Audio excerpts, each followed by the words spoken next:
जब आप कहते हैं कि मुझे तमिल, वो तमिल का भी मूवमेंट हुआ था, they wanted a separate nation. जब आप कहते हैं बंगाल रिपब्लिक की मांग करते हैं और कहते हैं कि I don't consider Hindi as a language, then you are not denying Hindi, what you are denying is Delhi being the centre of the government.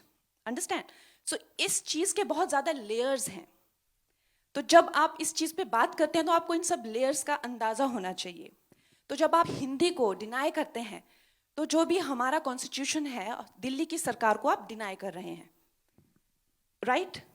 M I right और रॉन्ग?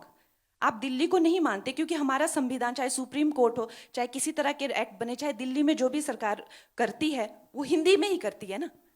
अगर आप चाहे देश भी घूमते हैं, चाहे बाहर भी जाते हैं, जर्मन हो गई या स्पेनिश हो गए, फ्रेंच हो गए, they are very proud about their language. लेकिन no matter how dark the colonial history is, fortunately or unfortunately, English has become that link.